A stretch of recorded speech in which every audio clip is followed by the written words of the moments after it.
Mi nombre es Ramón Ibarra. Tengo 74 años y el día que cambié mi tarjeta del banco sin avisar a nadie, mi hija y mi yerno aparecieron en mi puerta esa misma tarde, más furiosos de lo que jamás los había visto. Lo que ellos no sabían es que yo había estado esperando exactamente esa reacción durante meses, porque finalmente iba a tener la confirmación de algo que sospechaba desde hacía mucho tiempo. Son las 5:30 de la tarde. Estoy tomando mate tranquilo en mi patio, cuando escucho golpes desesperados en la puerta. Abro y ahí están. Mónica, mi hija de 45 años, con la cara roja de bronca, y Roberto, mi yerno, temblando de furia. «Papá», me grita Mónica sin siquiera saludarme, «¿qué hiciste con la tarjeta del banco? ¿Por qué nos rechazaron la compra en el supermercado?» En ese momento supe que tenía razón. Durante 2 años había estado sospechando que mi propia familia estaba usando mi tarjeta de débito para sus gastos personales, pero nunca había tenido una confirmación tan clara como esa. Porque si ellos estaban furiosos por el rechazo de una compra que supuestamente era mía, significaba que habían estado comprando con mi plata sin mi conocimiento. Pero lo que mi hija y mi yerno no sabían es que yo había cambiado la tarjeta como parte de un plan más grande, un plan que había estado preparando durante meses para descubrir exactamente hasta dónde llegaba su traición. Y esa tarde iban a enterarse de que este viejo no era tan ingenuo como ellos creían. Mónica siguió gritándome desde la puerta: «Necesitamos la nueva tarjeta ahora mismo, papá. Tenemos que hacer las compras para la casa». Y yo, mirándola a los ojos, le dije con la voz más tranquila que pude: «Hija, si la tarjeta era mía, ¿por qué te afecta tanto que la haya cambiado?». Ahí se quedó muda por primera vez en años, porque se había dado cuenta de que acababa de confesar que estaba usando mi dinero sin permiso. Pero para que entiendas bien esta historia, tengo que contarte cómo llegué hasta este punto, porque no siempre fui este abuelo que tuvo que tender una trampa a su propia familia para descubrir que lo estaban robando. Escucha esta historia hasta el final y dime si alguna vez viviste algo parecido con gente de tu sangre. También cuéntame desde qué ciudad me estás escuchando, porque esta historia que te voy a contar puede pasarle a cualquier padre que confía demasiado en sus hijos. Nací en Tucumán en 1948, en una familia de trabajadores rurales. Mi padre cortaba caña y mi madre lavaba ropa ajena. Éramos 5 hermanos. Desde los 12 años trabajé vendiendo diarios, lustrando zapatos, ayudando en las ferias. A los 18 me vine para Buenos Aires con 25 pesos en el bolsillo y la dirección de un primo que me había prometido trabajo. Mi primer empleo fue en una fábrica textil en Villa Crespo. Ganaba poco, pero suficiente para una pieza en pensión y comer una vez al día. Los sábados trabajaba medio turno, las tardes recorría la ciudad. Los domingos estudiaba con libros usados de contabilidad porque tenía la idea de tener mi propio negocio. En 1970 conocí a Estela en un baile del barrio. Era de Corrientes, había venido por las mismas razones que yo, buscar un futuro mejor. Tenía 19 años y una manera de hablar pausada que me tranquilizaba. Nos casamos en 1971 en el registro civil, con 2 testigos del barrio. Fuimos a comer a un restaurante italiano y después caminamos por Puerto Madero hablando de nuestros sueños. Estela trabajaba en una tienda de ropa en el centro. Entre los 2 sueldos empezamos a ahorrar para nuestro primer objetivo, salir de la pensión y alquilar un departamento. Nos llevó 1 año y medio, pero en 1973 nos mudamos a un 2 ambientes en Almagro que nos parecía un palacio. En 1974 nació Mónica. Cuando la tuve en mis brazos en el hospital, pensé que toda la lucha había valido la pena. Esta nena iba a tener oportunidades que yo nunca tuve.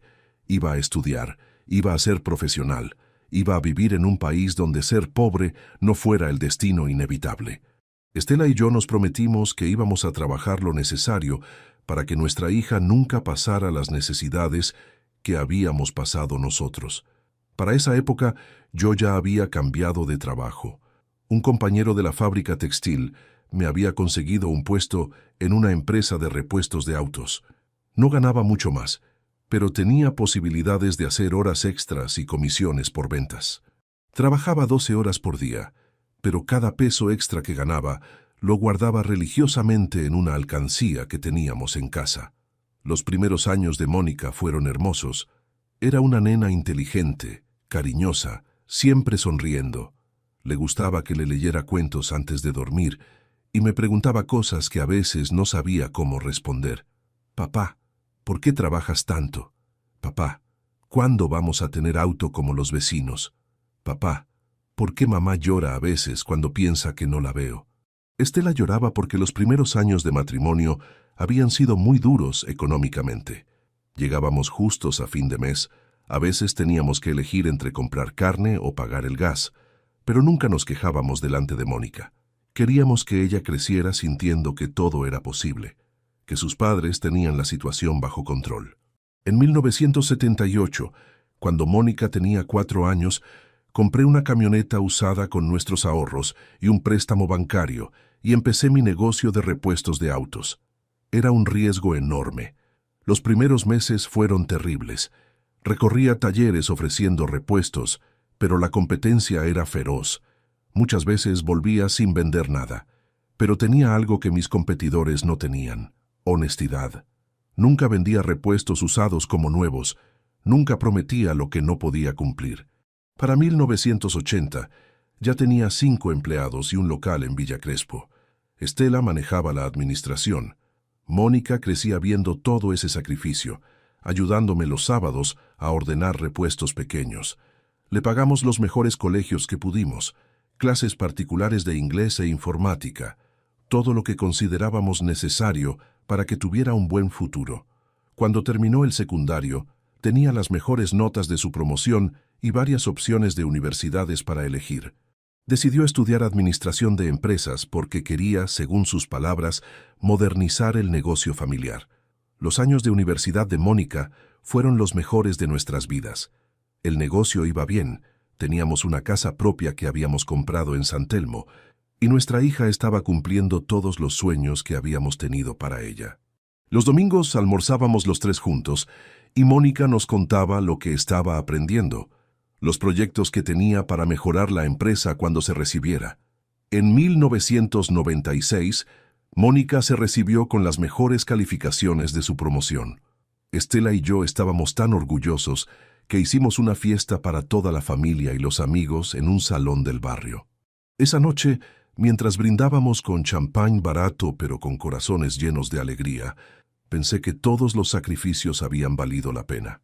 Mónica empezó a trabajar conmigo en el negocio inmediatamente después de recibirse. Tenía ideas modernas.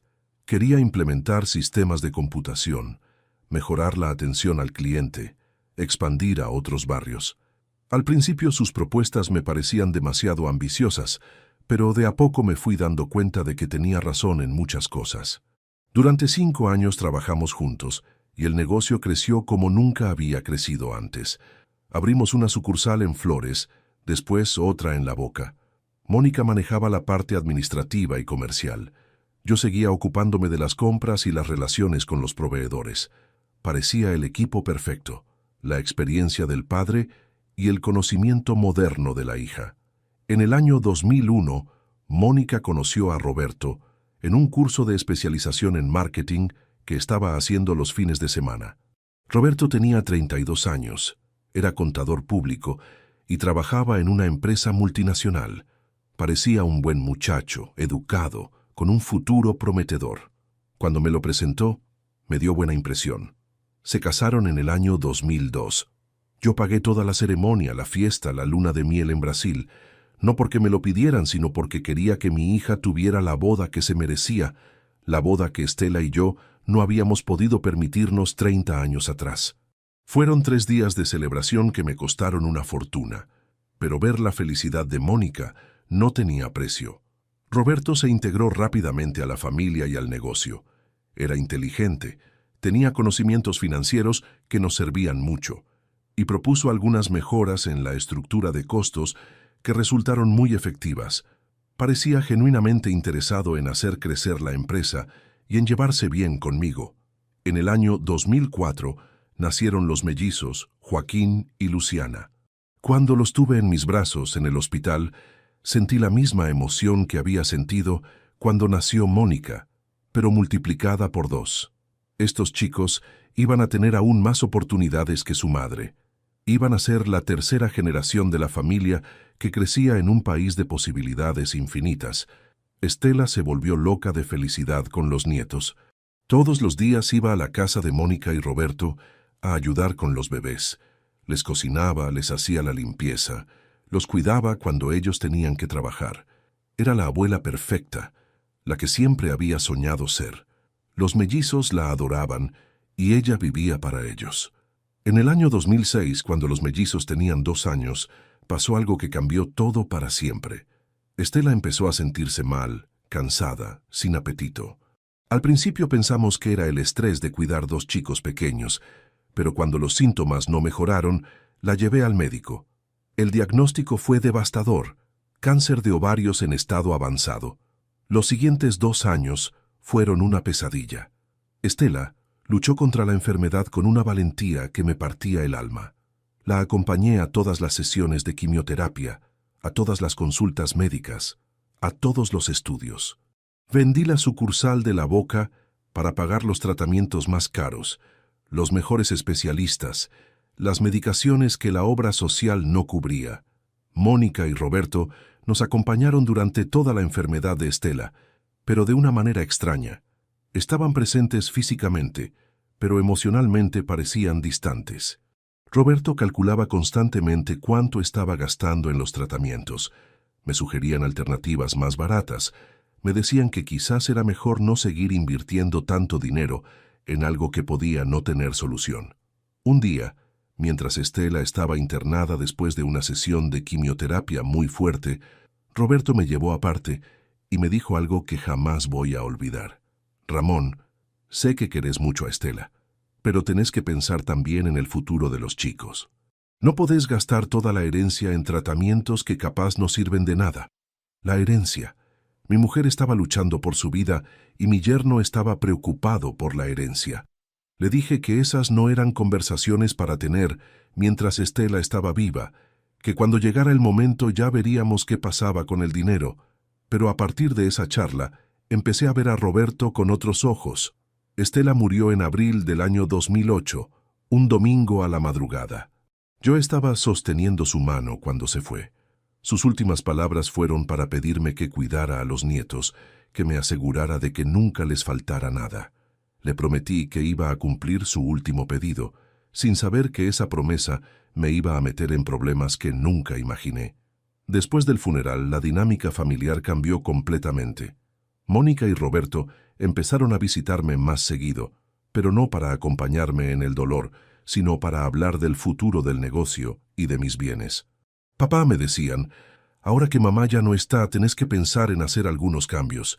Tenés que pensar en tu vejez, en quién se va a hacer cargo de todo cuando vos ya no puedas. Les dije que todavía me sentía con energía para manejar el negocio y que cuando llegara el momento de retirarme, ya tomaría las decisiones correspondientes. Pero ellos insistían. Roberto especialmente se había vuelto muy insistente con el tema de ordenar las finanzas familiares, como él decía. En el año 2009, cuando ya había pasado un año de la muerte de Estela, Mónica y Roberto me propusieron algo que me resultó muy extraño. Querían que yo les diera poder para manejar mis cuentas bancarias por si alguna vez me pasaba algo y no podía hacerlo yo mismo. Me explicaron que era una medida preventiva, que muchas familias lo hacían, que era la manera moderna de manejar las finanzas. Rechacé la propuesta. Les dije que mientras tuviera uso de razón iba a manejar mi plata personalmente, como había hecho durante 60 años. Mónica se enojó. «Papá», me dijo, «no entendés que estamos tratando de ayudarte. ¿Qué pasa si te sentís mal y tenés que pagar algo urgente? ¿Cómo vamos a hacer si no tenemos acceso a tus cuentas?» Le expliqué que para emergencias médicas tenía un seguro privado muy bueno que cubría todo y que para cualquier otro tipo de emergencia podía llamarlos y ellos me podían acompañar al banco. Pero la insistencia con el tema me resultaba sospechosa. Roberto especialmente parecía muy preocupado por tener acceso directo a mis cuentas. A partir de esa conversación, las visitas de Mónica y Roberto se volvieron más espaciadas. Venían una vez por semana, siempre los domingos, pero las charlas eran tensas. Hablaban del negocio, de los gastos de la casa, de los colegios de los chicos, pero nunca de cosas personales. Era como si me vieran más como un proveedor de recursos que como un abuelo y un padre. En el año 2011 tomé una decisión importante. Decidí jubilarme y dejarle el manejo del negocio a Mónica. Ya tenía 63 años. Había trabajado durante 45 años sin parar y quería disfrutar de mis nietos y de la plata que había ahorrado durante décadas. Mónica se puso contentísima con la noticia, pero cuando llegó el momento de hacer el traspaso legal del negocio, apareció un problema que no había previsto. Roberto insistía en que la empresa tenía que quedar a nombre de los dos, no solo de Mónica. Argumentaba que él había trabajado mucho para la empresa durante 10 años, que había hecho inversiones importantes, que merecía ser socio oficial. Me negué. Le expliqué que el negocio era un patrimonio familiar que le correspondía a mi hija, no a él. Que cuando se casó con Mónica sabía perfectamente cuál era su rol en la empresa y cuáles eran sus límites. Roberto se indignó. Me dijo que después de todo lo que había hecho por la familia, merecía algo más que un sueldo de empleado. Esa pelea marcó el inicio de una relación muy tensa con mi yerno. A partir de ese momento, Roberto empezó a comportarse como si yo fuera un obstáculo para sus planes. Ya no me trataba con respeto, discutía mis decisiones, cuestionaba mis gastos. Mónica, que antes siempre me defendía, empezó a secundar a su marido. Durante mis primeros años de jubilación, traté de mantener una buena relación con ellos por los chicos. Joaquín y Luciana venían a visitarme los fines de semana, y yo los llevaba al parque, al cine, les compraba juguetes, les hacía la comida que les gustaba. Pero notaba que Mónica y Roberto no estaban cómodos con esas visitas. Un día Roberto me dijo algo que me dolió mucho. Ramón, no está bien que les compres tantas cosas a los chicos. Los estás malcriando. Además, vos tenés que cuidar tu plata porque ya no tenés ingresos fijos. Era increíble. Me estaba diciendo cómo gastar mi propia plata en mis propios nietos. En el año 2013, cuando cumplí 65 años, decidí hacer algo que siempre había querido hacer: viajar. Estela y yo nunca habíamos tenido tiempo ni dinero para conocer lugares. Ahora que tenía las dos cosas, quería aprovechar mientras tuviera salud. Me anoté en un tour para jubilados que visitaba varios países de Europa durante un mes. Cuando les conté a Mónica y Roberto sobre el viaje, la reacción fue completamente inesperada. Se indignaron. Roberto me dijo que era una irresponsabilidad gastar tanta plata en un capricho. Mónica me dijo que era egoísta pensar solo en mí cuando tenía 2 nietos que necesitaban asegurar su futuro educativo. Les expliqué que el viaje me costaba menos de lo que ellos se imaginaban, que tenía ahorros suficientes para vivir cómodamente durante muchos años y que después de trabajar toda la vida merecía darme algunos gustos. Pero ellos no lo entendían así. Para ellos, cada peso que yo gastaba en mí mismo era un peso menos de su herencia. El viaje a Europa fue maravilloso. Conocí paisajes increíbles, comí comidas que nunca había probado, visité museos y monumentos que había visto solo en fotografías. Pero lo más importante fue que conocí gente de mi edad que también estaba disfrutando de su jubilación. Me di cuenta de que había muchas maneras de vivir los últimos años de la vida que no tenían que ver solo con esperar la muerte. Cuando volví del viaje, con la cabeza llena de recuerdos y planes para otros destinos, me encontré con que Mónica y Roberto habían organizado una reunión familiar para hablar de mi futuro. Habían preparado un PowerPoint con gráficos y números que demostraba, según ellos, que mis gastos estaban descontrolados y que necesitaba supervisión financiera.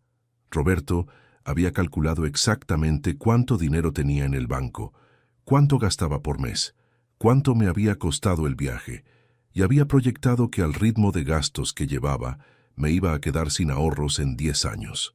Obviamente, habían exagerado mis gastos y minimizado mis ingresos para que los números les dieran como ellos querían.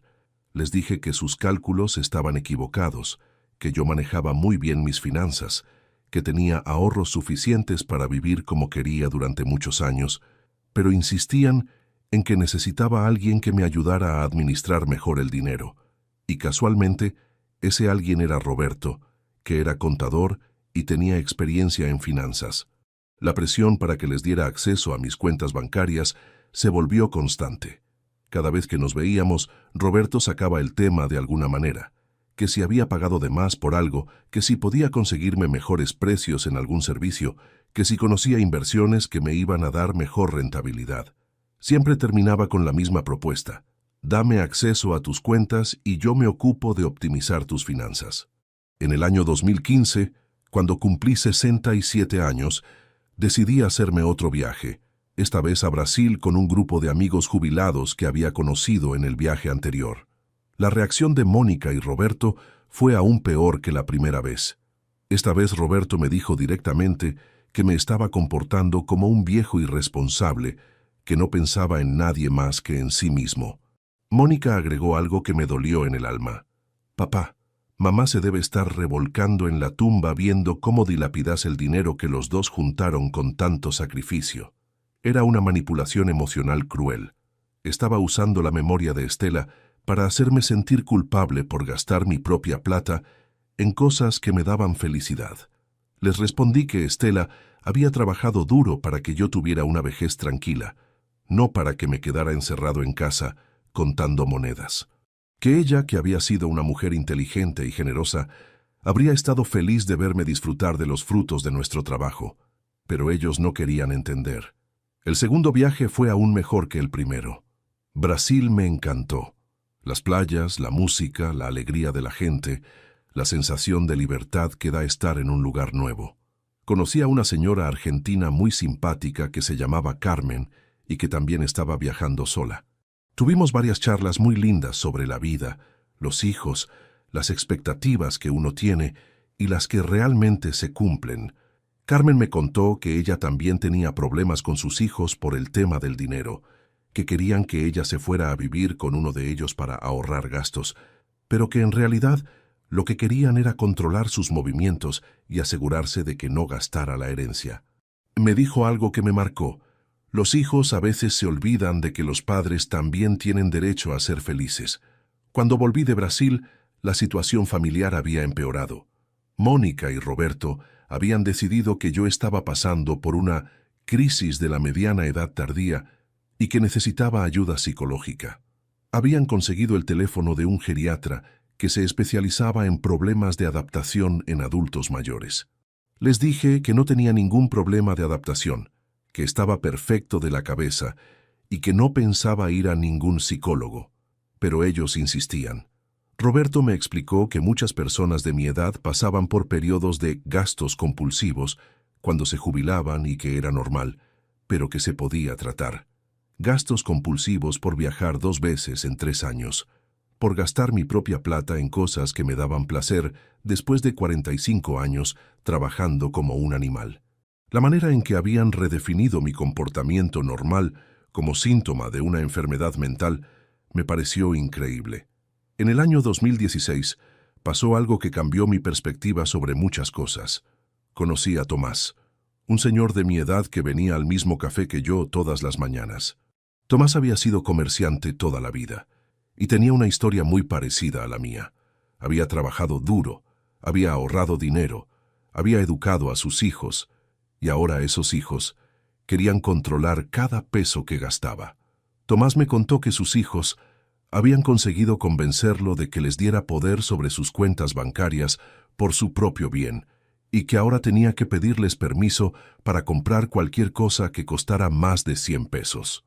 No podía viajar, no podía comprarse ropa nueva, no podía invitar amigos a almorzar sin que le hicieran un interrogatorio sobre los gastos. La historia de Tomás me asustó mucho porque me di cuenta de hacia dónde me querían llevar Mónica y Roberto. Querían convertirme en un viejo que viviera con lo mínimo indispensable para que la herencia fuera lo más grande posible.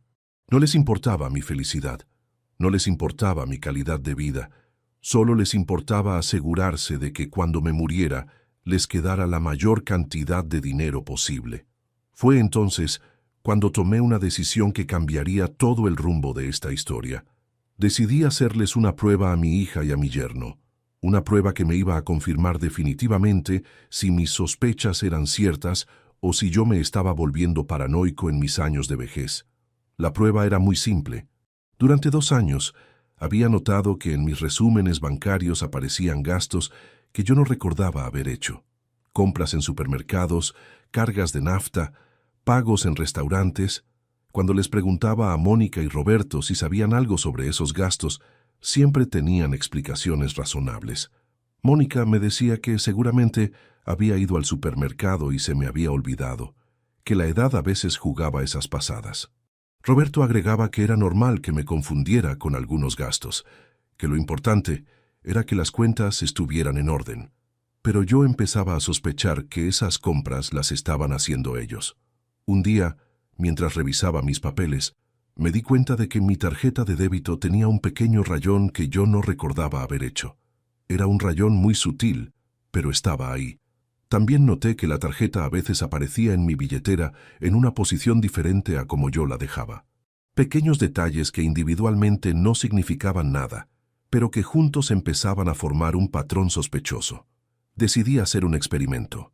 Durante un mes, apunté meticulosamente todos los gastos que hacía con la tarjeta. Cada compra, cada extracción de dinero, cada pago. Al final del mes comparé mis anotaciones con el resumen bancario y descubrí que había gastos por más de 1,200 pesos que yo no había hecho.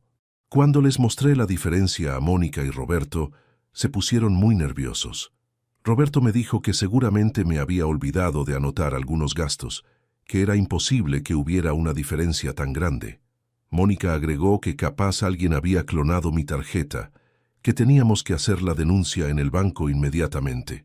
Pero sus reacciones me parecieron demasiado ensayadas, como si hubieran estado preparándose para esa conversación. Roberto especialmente parecía conocer demasiado bien los procedimientos bancarios para casos de fraude. Sabía exactamente qué papeles había que presentar, qué formularios había que llenar, qué preguntas iban a hacer los empleados del banco. Hice la denuncia, pero también empecé mi propia investigación. Llamé al banco y pedí que me enviaran los comprobantes detallados de todos los gastos del último mes. Cuando los recibí, pude ver exactamente dónde se habían hecho las compras que yo no recordaba. Todas en supermercados y estaciones de servicio cerca de la casa de Mónica y Roberto. Además, los horarios de las compras coincidían con días y horas en que yo había estado en mi casa descansando o viendo televisión. Era físicamente imposible que hubiera estado comprando en un supermercado de flores a las 3 de la tarde, cuando a esa misma hora había atendido una llamada telefónica desde mi casa de San Telmo. Con toda esa información, fui al banco a hablar con el gerente. Le mostré los comprobantes, le expliqué mis sospechas, le pedí que revisara las cámaras de seguridad de los locales donde se habían hecho las compras sospechosas. El gerente me dijo que eso era muy complicado, que requería órdenes judiciales, que era mejor cambiar la tarjeta y listo. Cambiar la tarjeta. Esa era exactamente la solución que yo estaba buscando, pero no por los motivos que el gerente se imaginaba. Si cambiaba la tarjeta y Mónica y Roberto realmente la estaban usando, se iban a dar cuenta inmediatamente porque les iba a ser rechazada la próxima compra que trataran de hacer. Al día siguiente fui al banco y solicité el cambio de tarjeta. Me dieron una nueva con número diferente y me dijeron que la anterior quedaría automáticamente cancelada dentro de 24 horas. No le dije nada a nadie sobre el cambio. Quería ver qué pasaba cuando trataran de usar la tarjeta vieja. No tuve que esperar mucho. Esa misma tarde, exactamente a las 5:30, empezaron los golpes desesperados en mi puerta. Mónica y Roberto habían ido a hacer las compras para la semana y les habían rechazado la tarjeta en el supermercado. Venían furiosos, exigiendo explicaciones, actuando como si yo hubiera cometido algún crimen. Ahí supe que tenía razón. Durante meses, tal vez años, habían estado usando mi tarjeta de débito para sus gastos personales.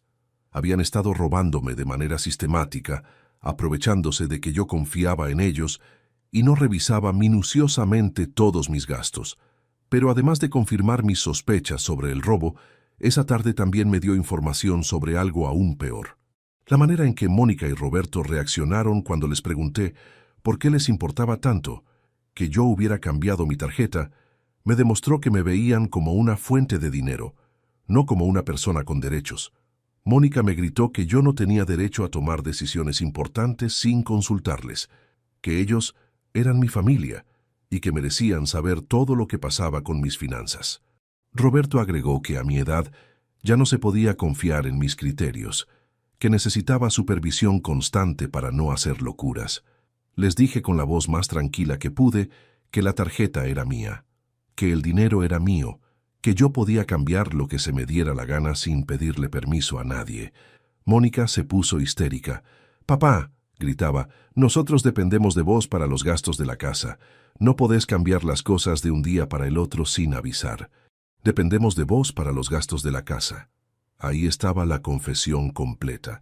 No solo habían estado usando mi tarjeta sin permiso, sino que habían planificado su economía doméstica contando con mi dinero como si fuera suyo. Habían estado viviendo por encima de sus posibilidades reales y completando la diferencia con mis ahorros. Les pregunté desde cuándo estaban usando mi tarjeta para sus gastos. Roberto trató de negar todo. Dijo que yo estaba confundido, que nunca habían usado mi tarjeta. Pero Mónica, que estaba muy nerviosa, le dijo que se callara y me confesó que habían estado tomando prestado dinero de mi cuenta desde hacía 2 años. Tomando prestado. Qué manera tan elegante de decir robando. Le pregunté por qué nunca me habían pedido permiso, por qué nunca me habían explicado que necesitaban ayuda económica. Mónica me dijo que sabían que yo no les iba a dar la plata porque era demasiado egoísta con mis gastos. Demasiado egoísta por viajar 2 veces en 5 años, por comprarme ropa nueva cuando la necesitaba, por ir a comer a restaurantes de vez en cuando, por darme algunos gustos después de trabajar como un esclavo durante 45 años. Esa era su definición de egoísmo. Roberto trató de justificar lo que habían hecho diciéndome que el dinero que habían usado era muy poco comparado con todo lo que yo tenía ahorrado, que algún día todo iba a ser de ellos de todas maneras, que solo habían adelantado una parte de la herencia. La herencia. Siempre volvían a la herencia. Les dije que se fueran de mi casa y que no volvieran hasta que estuvieran dispuestos a hablar honestamente sobre lo que habían hecho. Mónica se puso a llorar. Roberto me dijo que me iba a arrepentir de la decisión que estaba tomando, que sin ellos me iba a quedar solo, que a mi edad no era bueno alejar a la familia. Esa noche, después de que se fueron, me quedé despierto hasta muy tarde pensando en todo lo que había pasado. Mi propia hija y mi yerno me habían estado robando durante años, habían planificado su vida económica con mi dinero, y cuando los descubrí me habían hecho sentir como si yo fuera el culpable por no dejarme robar tranquilamente. Al día siguiente, llamé al banco y pedí los resúmenes detallados de los últimos 2 años. Quería saber exactamente cuánto dinero me habían robado y en qué lo habían gastado. Los empleados del banco me dijeron que iba a tardar una semana en tener toda la información, pero que me la iban a enviar por correo a mi casa. Mientras esperaba los resúmenes, empecé a recordar situaciones de los últimos meses que ahora cobraban un nuevo significado. Las veces que Mónica había insistido en quedarse con mi tarjeta por si necesitaba algo urgente. Las veces que Roberto había ido al cajero automático conmigo y había visto mi código de seguridad. Las veces que habían ofrecido hacer compras para mí para evitarme el viaje al supermercado. También recordé conversaciones donde habían mencionado gastos que yo no entendía de dónde sacaban la plata para pagarlos. Roberto había cambiado el auto el año anterior por un modelo más nuevo. Mónica se había hecho un viaje a Mendoza con amigas del trabajo. Los mellizos habían empezado clases de inglés privadas muy caras. Todo eso con sueldos que supuestamente no les alcanzaba para llegar a fin de mes. Una semana después llegaron los resúmenes bancarios. Cuando vi los números, no podía creer lo que estaba leyendo. En 2 años, Mónica y Roberto habían gastado más de 30,000 pesos de mis ahorros. 30,000 pesos que habían usado para mantener un nivel de vida que sus ingresos reales no justificaban. Los gastos estaban distribuidos inteligentemente para que no fueran muy notables individualmente, pero la suma total era impresionante. Compras de supermercado que oscilaban entre 200 y 500 pesos 2 o 3 veces por semana. Cargas de combustible por montos importantes. Pagos en restaurantes caros. compras en tiendas de ropa y electrónicos. Además, descubrí que habían estado extrayendo dinero en efectivo de mi cuenta de manera regular. Retiros de 500, 1000, 1500 pesos que aparecían en cajeros automáticos cerca de su casa. Dinero en efectivo que probablemente habían usado para gastos que no querían que quedaran registrados con nombre y apellido. Con toda esa información, tomé una decisión que iba a cambiar definitivamente el rumbo de mi relación familiar. Decidí cortar por completo el apoyo económico que les había estado dando sin saberlo, y además pedirles que me devolvieran todo lo que me habían robado durante esos 2 años. Llamé a Mónica y le dije que quería que vinieran a casa para tener una conversación muy importante. Cuando llegaron, les mostré todos los resúmenes bancarios con los gastos marcados en amarillo. Les expliqué que había calculado exactamente cuánto dinero me habían robado y que esperaba una explicación completa de cada uno de esos gastos. Roberto trató de negar todo nuevamente, pero las evidencias eran demasiado claras. Las fechas, los lugares, los montos, todo coincidía perfectamente con sus movimientos y necesidades. Finalmente, Mónica reconoció que habían estado usando mi dinero, pero trató de minimizar la gravedad de lo que habían hecho. «Papá», me dijo, «nosotros no te estábamos robando. Te estábamos tomando prestado con la intención de devolvértelo cuando mejoraran nuestras finanzas. El problema es que nunca encontramos el momento adecuado para explicártelo». Era increíble la capacidad que tenía para redefinir un robo como un préstamo no autorizado. Roberto agregó que ellos habían estado cuidándome, visitándome, ocupándose de que no me faltara nada, y que era justo que yo contribuyera económicamente a esa atención familiar. Según él, los 30,000 pesos que habían gastado eran menos de lo que les habría costado contratar a alguien para que me cuidara.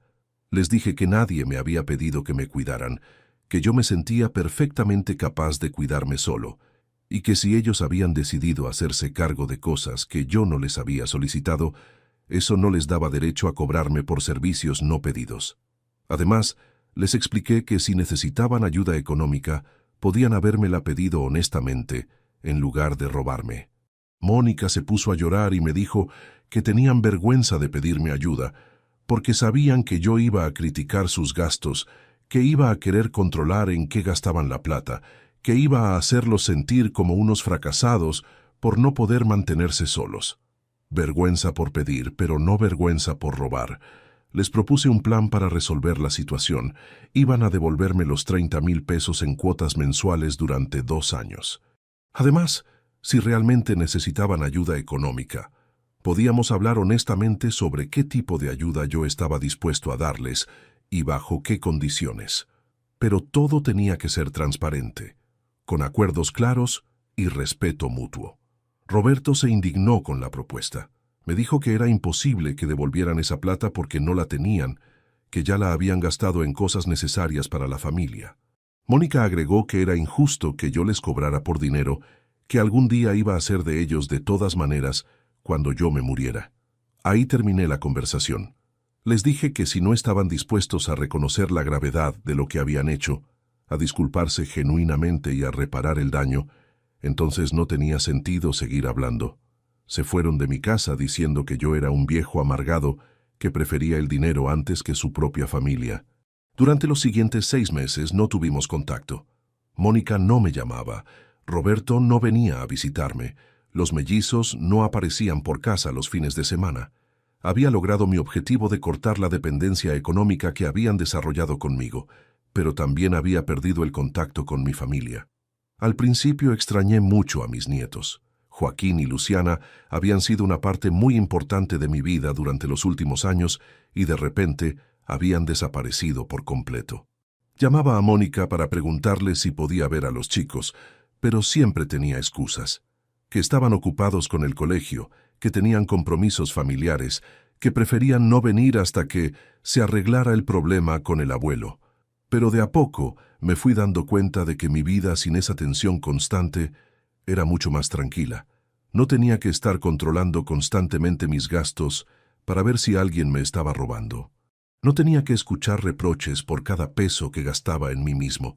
No tenía que justificar mis decisiones financieras delante de gente que solo estaba interesada en mi dinero. Volví a juntarme con mis amigos jubilados. Retomé mi rutina de café matutino. Me anoté en un curso de historia argentina que daban en un centro cultural del barrio. También empecé a hacer trabajo voluntario en un comedor comunitario donde preparábamos almuerzo para gente en situación de calle. Era reconfortante sentir que mi tiempo y mi experiencia podían ser útiles para personas que realmente lo necesitaban. En diciembre del año 2018 recibí una llamada inesperada.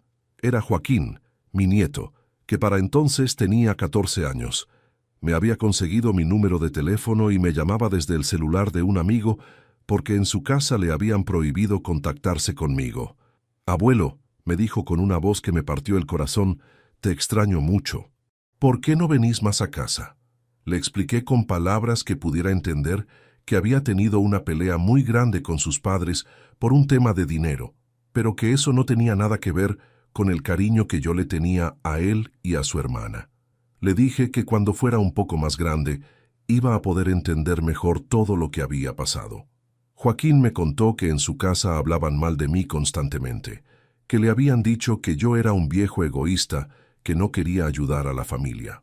Pero él recordaba todas las tardes que habíamos pasado juntos, los juguetes que le había comprado, las historias que le había contado sobre la época en que su abuela y yo habíamos llegado a Buenos Aires sin nada. Esa conversación con mi nieto me hizo reflexionar mucho sobre las consecuencias a largo plazo de la decisión que había tomado. Estaba bien que hubiera puesto límites a mi hija y a mi yerno, pero los chicos no tenían culpa de los errores de sus padres. Ellos estaban perdiendo la relación con su abuelo por problemas que no habían creado ni podían resolver. Decidí escribirle una carta a Mónica, una carta donde le explicaba que entendía que ella y Roberto habían estado pasando por dificultades económicas, que no los juzgaba por haber necesitado ayuda, pero que me dolía muchísimo la manera en que habían elegido resolver sus problemas. Les ofrecía una nueva oportunidad de diálogo, pero con condiciones muy claras. La condición principal era que reconocieran honestamente lo que habían hecho y me pidieran perdón. No me interesaba que me devolvieran la plata, pero sí me interesaba que entendieran que habían violado mi confianza de una manera muy grave. También pedía que dejaran de hablar mal de mí delante de los chicos y que me permitieran recuperar la relación con mis nietos. Mónica tardó 2 semanas en responderme. Cuando finalmente vino a mi casa, trajo una carta escrita a mano donde me pedía perdón por todo lo que había pasado. Reconocía que habían tomado decisiones equivocadas, que habían abusado de mi confianza, que habían manejado muy mal sus dificultades financieras. Me aseguró que habían aprendido la lección y que nunca más iba a pasar algo parecido. Roberto tardó más en tragarse el orgullo, pero finalmente también vino a disculparse. Su pedido de perdón fue menos convincente que el de Mónica, pero al menos hizo el esfuerzo de reconocer que habían hecho las cosas mal. Me prometió que iban a ser más honestos en el futuro y que iban a respetar mis decisiones financieras sin cuestionarlas. Decidí darles una segunda oportunidad, pero estableciendo límites muy claros. No iban a tener más acceso a mis tarjetas ni a mis cuentas bancarias bajo ninguna circunstancia. Si necesitaban ayuda económica, tenían que pedírmela explícitamente, y yo decidía si se las daba o no, en qué montos y bajo qué condiciones. Las visitas familiares tenían que ser genuinas, no excusas para hablar de dinero. Los primeros meses de la reconciliación fueron un poco tensos, pero gradualmente empezamos a reconstruir una relación más honesta. Mónica y Roberto parecían haber entendido realmente que habían cruzado límites que no debían haber cruzado. Ya no hacían comentarios sobre mis gastos, no insistían con el tema de las finanzas familiares, no trataban de influir en mis decisiones personales. Joaquín y Luciana volvieron a visitarme los fines de semana, y fue maravilloso recuperar esa relación. Habían crecido mucho durante los meses en que no nos habíamos visto, pero conservaban el cariño y la confianza que habíamos construido durante años. Les gustaba que les cocinara milanesas, que les contara historias de mi juventud, que los ayudara con las tareas del colegio. En el año 2020, cuando empezó la pandemia, las cosas se complicaron para todos. Los ingresos de Mónica y Roberto se redujeron significativamente por la crisis económica, y por primera vez en 2 años vinieron a pedirme ayuda de manera honesta y directa. Me explicaron su situación, me mostraron sus números, me pidieron prestado dinero especificando para qué lo necesitaban y cuándo pensaban devolvérmelo. Les presté 15,000 pesos sin intereses y con un plan de devolución en 12 cuotas. Firmamos un papelito simple donde estaban especificadas las condiciones del préstamo, no por desconfianza, sino para que quedara claro que era un préstamo formal, no una ayuda familiar ambigua. Cumplieron con los pagos exactamente como habíamos acordado y me devolvieron hasta el último peso. Durante estos últimos 3 años hemos construido una relación familiar mucho más sana que la que teníamos antes del episodio de la tarjeta. Mónica y Roberto han madurado, han aprendido a manejar mejor sus finanzas, han aceptado que no pueden vivir por encima de sus posibilidades reales. Yo he aprendido a poner límites claros y a no permitir que me manipulen emocionalmente. La lección más importante que aprendí de toda esta experiencia es que el amor familiar no puede ser incondicional cuando incluye falta de respeto y abuso. Amar a los hijos no significa permitir que hagan lo que quieran con nuestras vidas y nuestros bienes. A veces hay que tomar decisiones difíciles para protegerse, aunque esas decisiones incluyan alejarse temporalmente de la familia. También aprendí que la honestidad financiera es fundamental en las relaciones familiares. Cuando hay problemas de dinero, es mejor hablarlos abiertamente que tratar de resolverlos a escondidas. Los secretos y las mentiras terminan siendo mucho más destructivos que las dificultades económicas originales. Ahora tengo 74 años y puedo decir que vivo tranquilo. Tengo una buena relación con mi hija y mi yerno basada en respeto mutuo. Disfruto de mis nietos sin presiones ni tensiones familiares. Administro mi dinero como quiero, me doy los gustos que considero apropiados y cuando decido ayudar económicamente a mi familia, lo hago por generosidad, no por obligación o manipulación. El año pasado hice otro viaje, esta vez a España, y nadie me hizo ningún comentario negativo sobre el gasto.